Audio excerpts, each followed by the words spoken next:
semuanya, saya Afifah Dina Fatin di sini akan menjelaskan apa itu sound governance.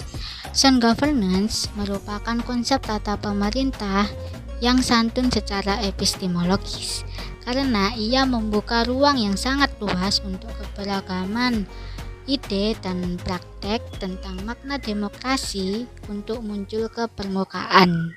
Menurut Farasman, konsep sound governance mencirikan tentang suatu pemerintahan yang unggul dalam nilai, proses, fungsi, struktur, dimensi, elemen yang diperlukan dalam pemerintah, dan juga administrasi.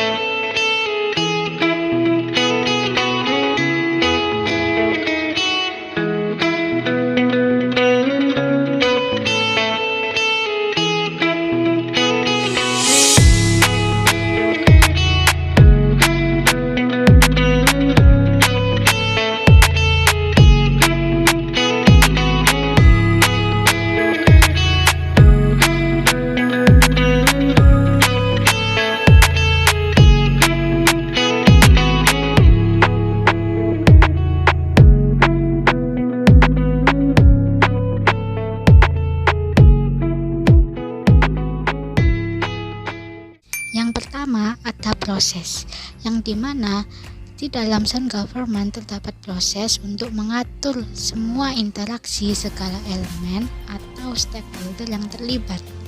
Contohnya seperti pelayanan publik di kantor Samsat Kabupaten Goa, yang dimana sebuah program yang mencakup program counter dan stack yang menyimpan alamat interaksi yang selanjutnya akan dieksekusi dan seperangkat sumber daya atau resource yang dibutuhkan agar sebuah proses dapat dieksekusi.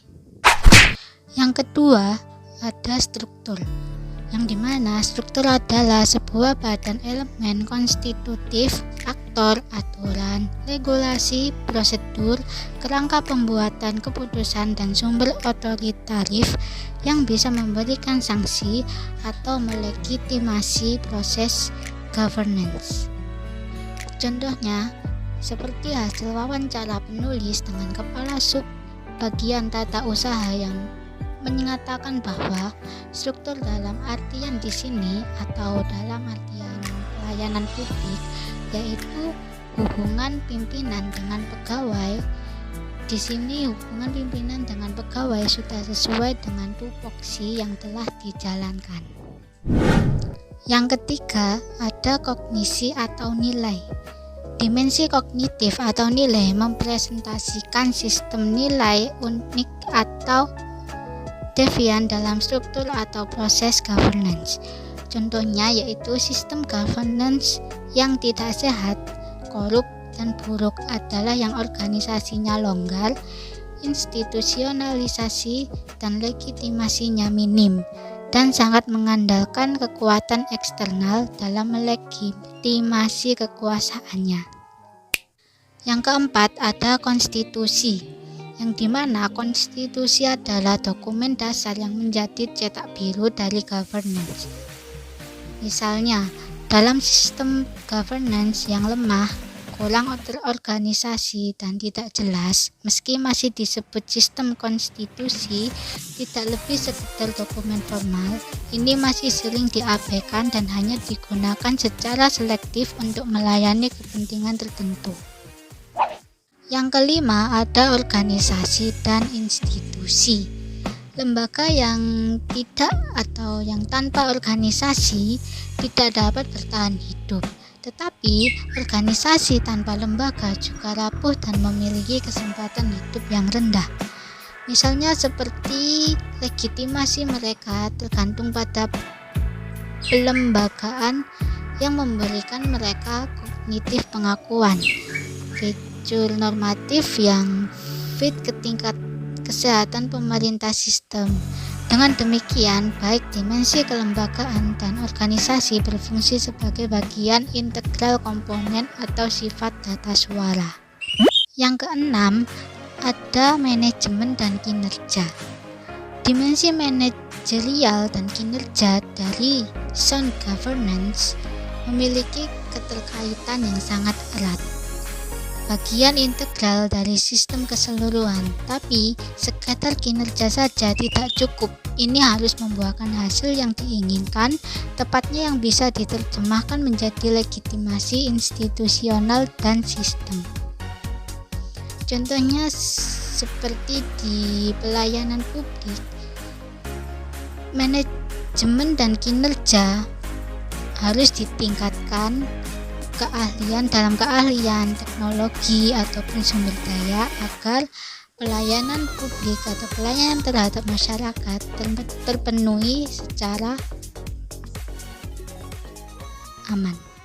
Yang ketujuh, ada kebijakan. Dimensi kebijakan dari sound governance yang memberikan panduan, arahan, dan kendali yang jelas bagi elemen atau dimensi proses, struktur, dan manajemen. Misalnya adalah salah satunya eksternal dari organisasi governance, dan ini berasal dari otoritas legislatif dan politik atau judisial yang mempresentasikan keinginan dari rakyat. Jenis kebijakan ini memandu dan memberikan arahan bagi institusi dan organisasi governance untuk mencapai tujuan dan target yang diinginkan. Yang kedelapan, ada sektor. Dimensi lain dari tata suara fitur sektoral yang juga mewujudkan semua dimensi lain yang diuraikan di atas. Dimensi sektoral pemerintahan penting karena mereka terfokus pada sektor-sektor tertentu seperti industri, penelitian, pertanian, pedesaan, perkotaan, ilmiah, dan pengembangan, pendidikan, kesehatan, transportasi, atau yang lainnya.